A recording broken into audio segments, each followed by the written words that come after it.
수요예배 우리 계신 하나님의 말씀은 신약성경 사도행전 17장 16절에서 34절까지의 말씀입니다. 신약성경 217쪽입니다. 사도행전 17장 16절부터 34절까지의 말씀입니다.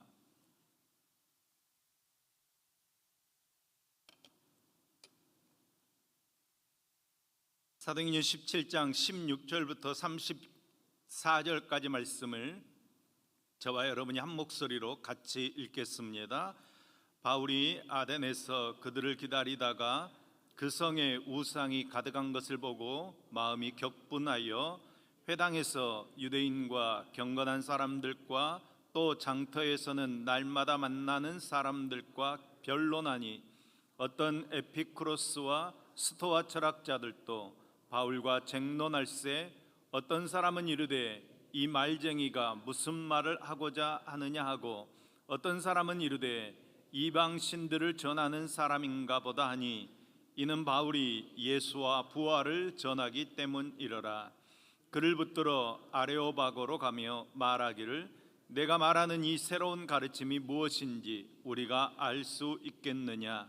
내가 어떤 이상한 것을 우리 귀에 들려주니 그 무슨 뜻인지 알고자 하노라 하니 모든 아덴 사람과 거기에 나그네 된 외국인들이 가장 새로운 것을 말하고 듣는 것 외에는 달리 시간을 쓰지 않음이더라. 바울이 아레오바고 가운데 서서 말하되 아덴 사람들아 너희를 보니 범사에 정교심이 많도다. 내가 도로다니며 너희가 위하는 것들을 보다가 알지 못하는 신에게라고 새긴 단도 보았으니 그런즉 너희가 알지 못하고 위하는 그것을 내가 너희에게 알게 하리라.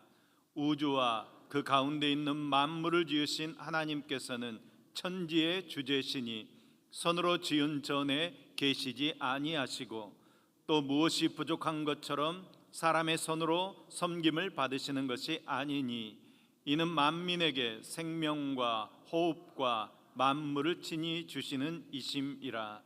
인류의 모든 족속을 한 혈통으로 만드사 온 땅에 살게 하시고 그들의 연대를 정하시며 거주의 경계를 한정하셨으니 이는 사람으로 혹 하나님을 더듬어 찾아 발견하게 하려 하심이로되 그는 우리 각 사람에게서 멀리 계시지 아니하도다. 우리가 그를 힘입어 살며 기동하며 존재하느니라. 너희 시인 중 어떤 사람들의 말과 같이 우리가 그의 소생이라 하니 이와 같이 하나님의 소생이 되었은즉 하나님을 금이나 은이나 돌에다 사람의 기술과 고안으로 새긴 것들과 같이 여길 것이 아니니라. 알지 못하던 시대에는 하나님이 간과하셨거니와 이제는 어디든지 사람에게 다 명하사 회개하라 하셨으니 이는 정하신 사람으로 하여금 천하를 공의로 심판할 날을 작정하시고 이에 그를 죽은 자 가운데서 다시 살리신 것으로 모든 사람에게 믿을 만한 증거를 주셨음이니라 하니라.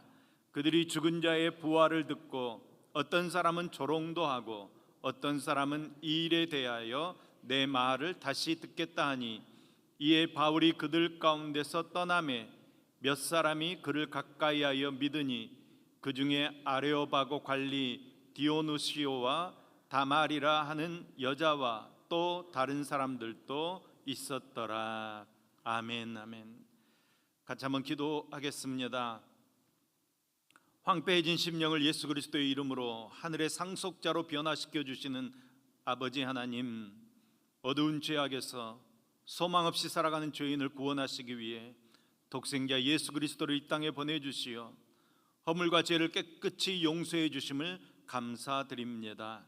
그 감격을 안고 사랑하는 성도들이 하나님의 위대하심과 담없는 사랑을 찬양합니다. 그 사랑을 삶으로 증거하기를 소망합니다. 은혜를 기억하는 삶을 살게 하여 주시옵소서. 오늘 또 우리에게 주실 말씀을 기대합니다. 주님의 말씀을 받아들이도록 우리의 마음을 준비해 주옵소서. 우리를 잠잠케 하옵시고 주님의 말씀만이 들려지도록 역사하여 주시옵소서. 들려지는 그 말씀에 우리가 아멘하게 하시고 그 말씀 따라 복받는 능력의 삶 살도록 붙들어 주시옵소서. 우리에게 말씀하여 주시는 예수님의 이름으로 기도합니다. 아멘. 아멘. 유럽의 중심부를 향해 전진하던 바울은 이제 당시 거대한 사상의 물결을 이루고 있던 헬레니즘의 한복판 아덴에 이르게 됩니다. 아덴은 헬라의 수도였고 로마와 또 북아프리카의 알렉산드리아와 더불어서 세계 3대 도시 중에 한 곳이었습니다. 주전 146년에는 로마가 아덴을 정복하였지만 로마인들은 이 그리스의 모든 문물들을 애호했기 때문에 아덴은 계속해서 세계의 모든 문화적, 종교적, 사상적 중심지로 남아 있을 수 있었습니다. 아덴은 당시 로마 세계에서 가장 지적 수준이 높았던 도시입니다. 정치 경제로는 로마가 세계를 지배하고 있었지만 문화, 언어, 학문적인 측면에서는 아덴이 당시 로마를 지배했다고 해도 과언이 아닐 것입니다. 사도 바울은 2차 전도 여행 중에 먼저 마게도냐 지방에서 복음을 전했습니다. 오늘날 그리스 북부 지방입니다. 우리가 지난 몇 주 동안 살펴본 것처럼 빌립보에서 또 데살로니가에서 베레아에서 하나님의 말씀을 증거했습니다. 그리고 베레아에서 복음을 전할 때 데살로니가 유대인들이 베레아까지 원정을 와서 사람들을 움직여 소동을 일으켰습니다. 그 소동 가운데 바울은 그곳을 떠나서 아덴으로 배를 타고 온 것입니다. 바울은 아덴에 도착한 후에 실라와 디모데가 올 때까지 조용히 머물 계획이었습니다. 아무래도 대도시인 이 아덴에서 혼자서 선교 활동을 시작한다는 것은 무리라고 생각했을 것입니다. 16절 말씀입니다. 바울이 아덴에서 그들을 기다리다가 그 성에 우상이 가득한 것을 보고 마음에 격분하여. 아멘. 아멘. 바울은 아덴에서 실라와 디모데를 기다리다가 도시를 돌아보게 됐습니다. 아덴에는 온갖 우상이 가득했습니다. 그 모습을 본 바울의 마음에 노여운 감정이 북받쳐 올랐습니다. 십계명의 제1계명은 나 외에 다른 신들을 있게 하지 말지니라. 또 제2계명은 우상과 형상을 만들지 말며 절하거나 섬기지 말라. 분명하게 말씀했습니다. 바울의 분노는 하나님을 사랑하는 마음에서 솟아난 거룩한 분노, 의로운 분노였습니다. 이것은 마치 예수님께서 예루살렘 성전에서 장사꾼을 대하여서 분노하시고 그 돈 바꾸는 사람들의 돈을 쏟으시고 상을 엎으시고 내 아버지의 집으로 장사하는 집을 만들지 말아라 꾸중하신 것과 비슷한 것입니다. 우상이 넘쳐나는 아덴에서 바울은 자신이 가지고 있는 참 진리의 복음을 부지런히 전해야 되겠다는 필요성을 느끼게 됩니다. 그래서 바울은 아덴에서 실라와 디모데를 기다리던 중에 이제 전도를 시작하게 됩니다. 그동안 바울의 타 지역 전도와는 달리 아덴의 전도는 미리 계획된 전도가 아니었습니다. 의분에 의해서 시작된 즉흥적인 전도라고 볼 수 있습니다. 당시 아덴에서는 사람을 찾는 것보다 신을 찾기가 쉽다고 할 정도로 신상이 많았습니다. 네로 시대의 아덴의 광장에 서 있던 우상들만 해도 300여 개가 되었다고 하고 기타 다른 우상들까지 다 치면 3만 개를 헤아렸다고 이야기합니다. 그러니까 아덴에 있는 우상의 수가 그리스 전체에 있던 우상을 다 모은 것보다 더 많았다고 이야기합니다. 그러니까 아덴의 우상 숭배가 얼마나 심각했는지 우리가 짐작할 수 있습니다.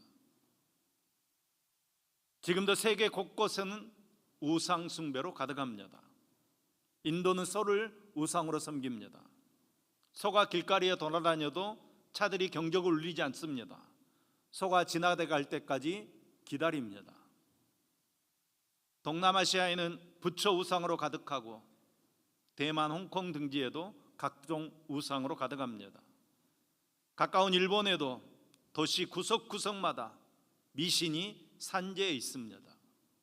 그들이 섬기는 신은 그 수를 헤아릴 수 없을 정도로 많다고 합니다.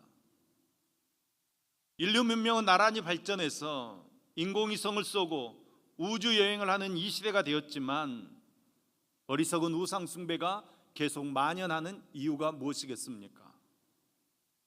옛날에는 과학이 발달하지 않았고 몰라서 그랬다고 할 수 있지만 오늘날에도 우상 숭배가 만연하는 이유가 무엇이겠습니까? 한마디로 하나님을 모르기 때문입니다. 사람들이 아무리 똑똑한 채 해도 세상의 지혜로는 하나님을 알 수 없습니다. 사람들의 지성은 날로 발전했지만 인간의 영성, 인간의 도덕성은 예나 지금이나 나아진 것이 없습니다. 영적으로 무지하기 때문에 이 첨단 과학 시대에도 온갖 우상과 미신들이 들끓고 있는 것입니다. 요즘 우리나라에도 미신이 성행하고 있습니다. 갈수록 붉은 깃발, 흰 깃발들이 늘어나고 있습니다. 여러분, 텔레비전을 틀면 점쟁이들, 무당들이 텔레비전에 자주 등장하고 있습니다. 유명 인사들도 때로는 점쟁이들을 찾아갑니다. 우리가 영적 전쟁을 치러야 할 시대입니다. 이단들도 얼마나 열심히 활동하는지 모릅니다. 우리도 바울처럼 영적 전쟁을 치를 수 있어야 합니다. 17절 말씀입니다. 회당에서는 유대인들과 경건한 사람들과 또 장터에서는 날마다 만나는 사람들과 변론하니. 아멘.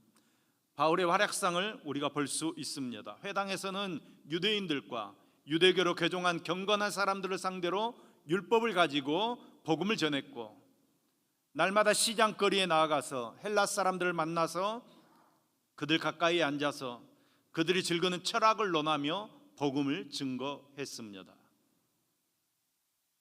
아무리 종교성이 많아도, 아무리 지식이 많아도, 아무리 물질이 풍성해도 인간 스스로 생명의 길, 진리의 길을 찾을 수는 없습니다. 오직 하나님의 계시의 말씀인 성경만이, 그리고 하나님의 계시 자체인 예수 그리스도만이 진리이고 생명입니다. 그래서 바울은 그의 규례대로 회당에서는 유대인들과 경건한 사람들에게 전도했고, 장터로 번역된 아고라 광장에 나가서는 만나는 사람들에게 복음을 증거했습니다. 너희가 섬기는 신은 거짓신이다. 손으로 만든 우상은 생명 없는 조각품에 불과할 뿐이다. 오직 하나님의 참신이다. 복음을 증거하는 것입니다. 바울이 본격적으로 기독교 복음을 변증한 곳은 아레오바고 언덕입니다. 아테네시가 내려다 보이는 작은 언덕입니다. 돌과 바위로 이루어져 있어서 사람들이 모여서 토론하기에 좋은 장소였습니다. 바울이 아레오바고로 자발적으로 갔는지 아니면 재판을 받기 위해 끌려갔는지 정확하지 않습니다. 19절 말씀을 보면 사람들이 바울을 붙들어 아레오바고로 가게 했다고 말씀하고 있습니다. 바울은 이 아레오바고 언덕에서 그리스 철학을 대표하는 두 학파인 에피쿠르스 학파와 스토아 학파와 토론을 벌이고 있습니다. 에피쿠르스 철학은 정신적인 쾌락, 이 정신적인 행복을 가장 중요하게 여기는 입장의 철학입니다. 반면에 스토아 철학은 자신을 통제하고 감정을 잘 다스리는 것을 중요하게 여겼습니다. 즉 금욕주의를 지향하는 철학이라고 말할 수 있습니다. 아테네 사람들은 이런 철학적인 토론을 하면서 지적 교만에 빠져 살았던 사람들입니다. 그런 사람들에게 사도 바울이 복음을 전하기 시작한 것입니다. 특히 예수 그리스도의 부활을 증거합니다.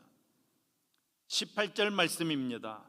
어떤 에피쿠르스와 스토아 철학자들도 바울과 쟁론할세 어떤 사람은 이르되 이 말쟁이가 무슨 말을 하고자 하느냐 하고, 어떤 사람은 이르되 이방 신들을 전하는 사람인가 보다 하니 이는 바울이 예수와 부활을 전하기 때문이러라. 아멘. 아멘. 바울이 어떤 에피쿠로스와 또 스토아 철학자들과 쟁론을 펼치자 사람들은 바울을 가리켜서 말쟁이라고 비아냥거렸습니다. 그냥 바울을 떠돌이 약장사와 같은 그런 사람으로 취급한 것입니다. 그러나 또 한편에서는 바울이 예수의 몸의 부활을 전하는 것을 듣고 이방신을 전하는 사람이다 이렇게 생각했다는 것입니다. 당시 아덴에서는 끊임없이 새로운 신들을 전하고 신상들을 세우고 있었기 때문에 바울도 그런 사람 중에 하나로 여겼던 것입니다. 19절 20절 말씀입니다. 그를 붙들어 아레오바고로 가며 말하기를 내가 말하는 이 새로운 가르침이 무엇인지 우리가 알 수 있겠느냐. 내가 어떤 이상한 것을 우리 귀에 들려주니 그 무슨 뜻인지 알고자 하노라 하니.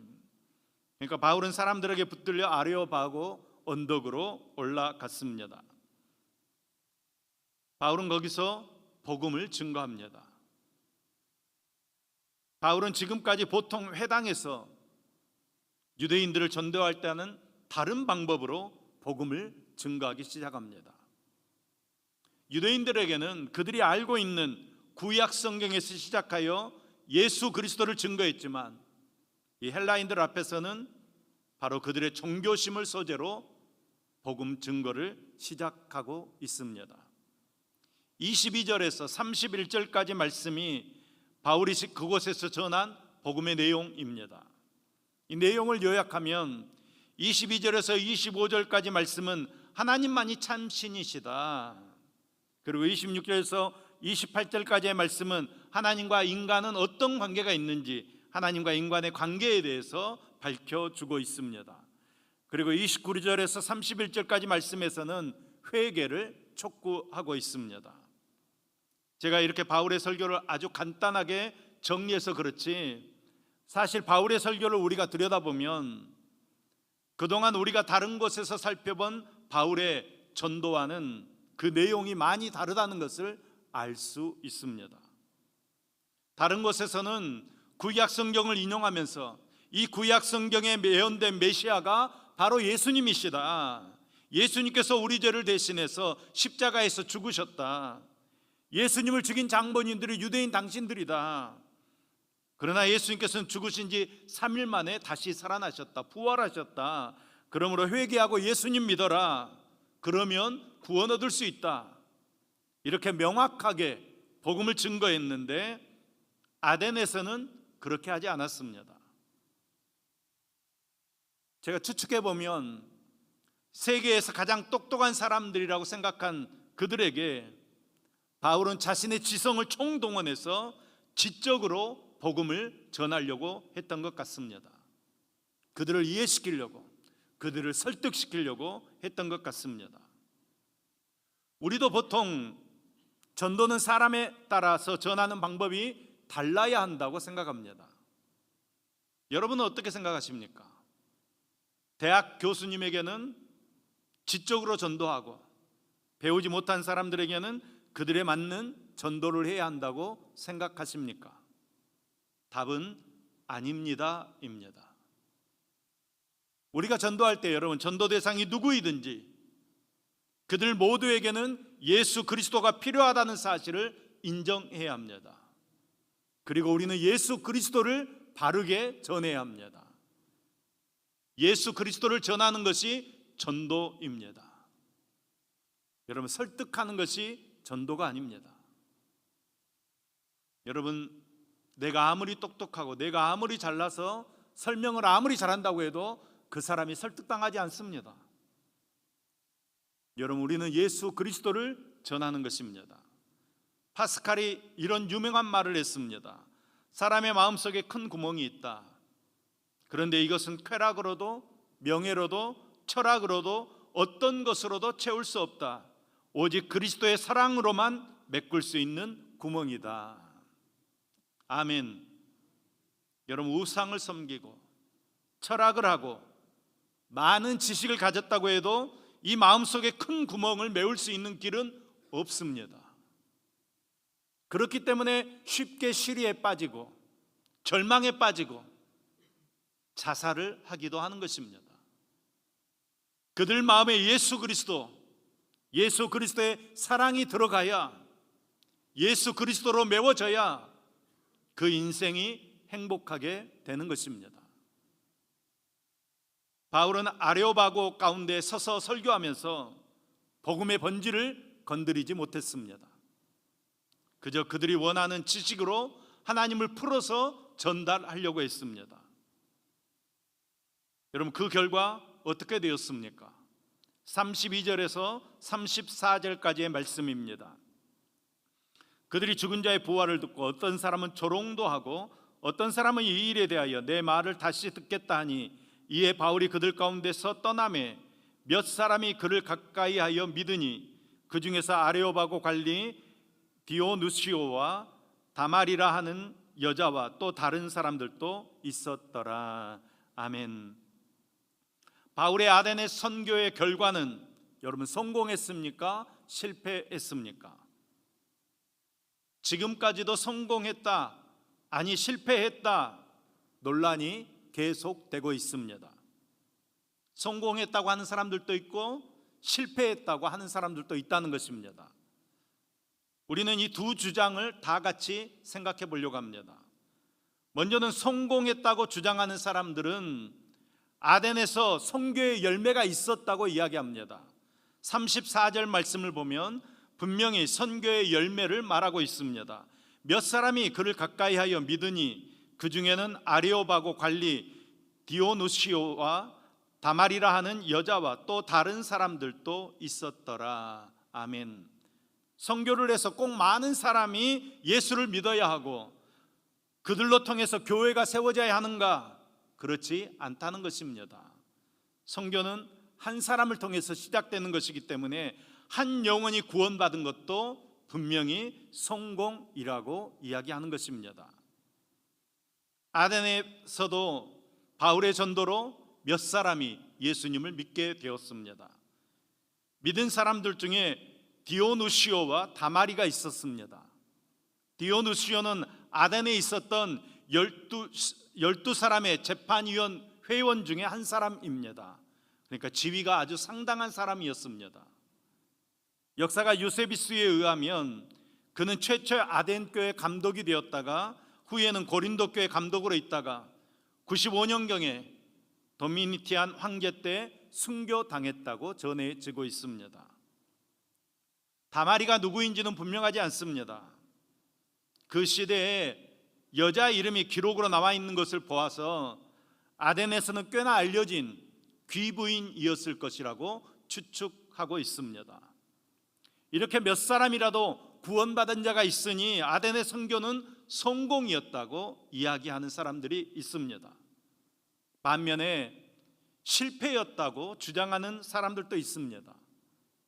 이들은 성경 말씀에서 바울의 아덴 선교는 실패였다, 바울 자신이 실패였다고 인정했다고 이야기합니다.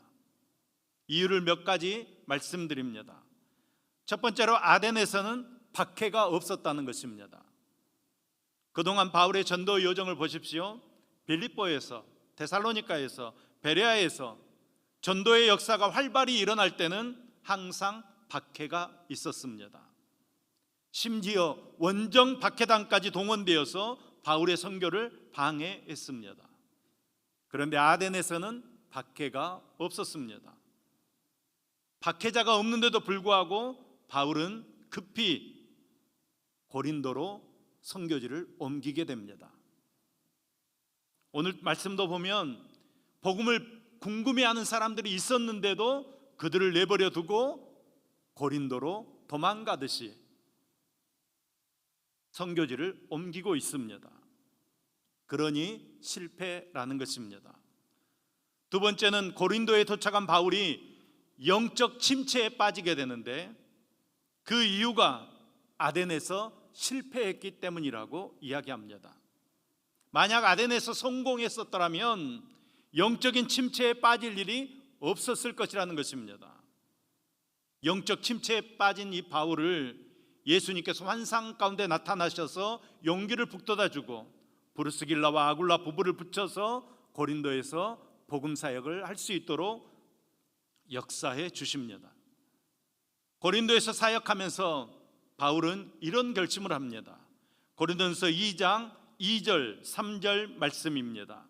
내가 너희 중에서 예수 그리스도와 그가 십자가에 못 박힌 것 외에는 아무것도 알지 아니하기로 작정하였음이라. 내가 너희 가운데 거할 때 약하고 두려워하고 심히 떨었노라.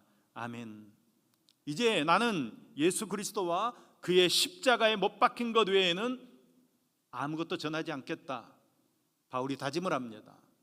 또 고린도전서 1장 22절에서 24절까지 말씀입니다. 유대인들은 표적을 구하고 헬라인들은 지혜를 찾으나 우리는 십자가에 못 박힌 그리스도를 전하니 유대인에게는 거리끼는 것이요 이방인에게는 미련한 것이로되 오직 부르심을 받은 자들에게는 유대인이나 헬라인이나 그리스도는 하나님의 능력이요 하나님의 지혜니라. 아멘. 여러분, 이런 말씀을 했다는 것 자체가 바울의 아덴의 전도가 실패했다는 것을 보여주는 것이라는 것입니다. 지적으로 그들을 설득하려고 했지만 바울은 실패했다고 여겼다는 것입니다.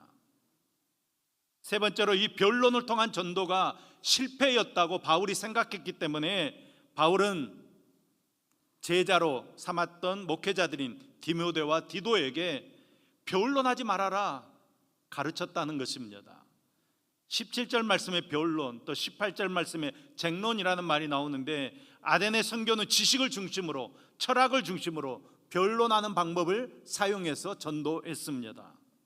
그런데 그것이 실패였다고 판단했기 때문에 바울은 변론하지 말아라 가르치는 것입니다. 디모데전서 6장 20절 말씀입니다. 디모데야, 망령되고 헛된 말과 거짓된 지식과 반론을 피함으로 내게 부탁한 것을 지키라. 아멘. 여기 내게 부탁한 것은 복음입니다. 복음만 지키라는 것입니다. 변론할 필요가 없다는 것입니다. 디도서 3장 9절 말씀입니다. 그러나 어리석은 변론과 족보 이야기와 분쟁과 율법에 대한 다툼은 피하라. 이것은 무익한 것이요 헛된 것이니라. 이런 말씀들을 통해서 바울의 아덴의 선교는 실패라고 사람들이 추정하고 있습니다. 일리가 있습니다. 여러분은 어떻게 보십니까? 성공이라고 생각하십니까? 실패라고 생각하십니까? 어떤 판단을 하든지 우리는 아덴에서 바울의 사역을 통해서 두 가지는 꼭 배울 수 있어야 합니다. 하나는 영적인 눈으로 세상을 보는 것입니다. 바울은 아덴을 영적으로 보면서 우상이 가득함을 알고 격분했습니다. 우리도 영적인 눈으로 우리나라를, 이 시대와 문화와 역사와 인생을 볼 수 있어야 합니다.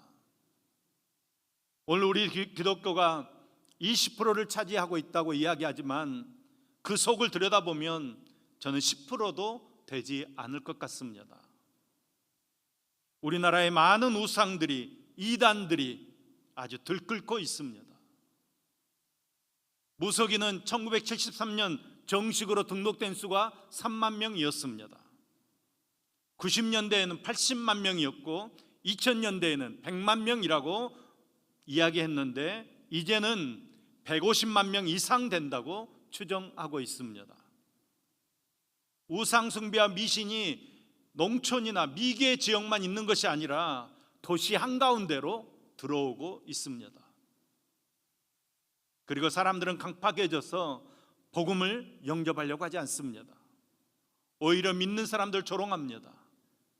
이런 시대를 우리가 살아가고 있습니다. 이제 우리들의 마음이 바울이 가졌던 마음을 가져야 합니다. 우상에 빠진 이 시대를 보면서, 미신에 빠진 이 시대를 보면서 거룩한 분노를 가져야 하는 것입니다.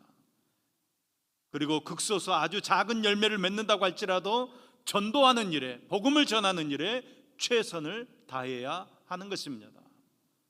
영적인 눈으로 세상을 볼 줄 알아야 하고 바울이 마음에 가졌던 그 뜨거운 열정을 우리도 가져야 하는 것입니다. 바울은 날마다 장터에서 만나는 사람들에게 복음을 전했습니다. 이 날마다라는 말에 우리가 주목하고 도전을 받을 수 있으면 좋겠습니다. 여러분, 무슨 일이든지 꾸준히 하면 반드시 열매 맺을 줄로 믿습니다. 여러분, 가장 귀한 일은 하나님의 나라와 영광을 위하는 일입니다. 열심을 품고 우리가 주의 복음을 날마다 증거할 때 복음의 역사가 이 땅 가운데 일어날 줄로 믿습니다. 하나님께서 저와 여러분을 통해서 하나님의 나라를 세워가기를 원하십니다. 우리 광주 성안교회를 통해서 이 땅에 하나님의 나라가 세워지기를 하나님 원하십니다. 여러분, 그 일을 위해 우리도 바울과 같이 영적인 분노를 가지고 열정을 가지고 복음을 증거하는 삶을 사는 저와 여러분 되기를 소망합니다.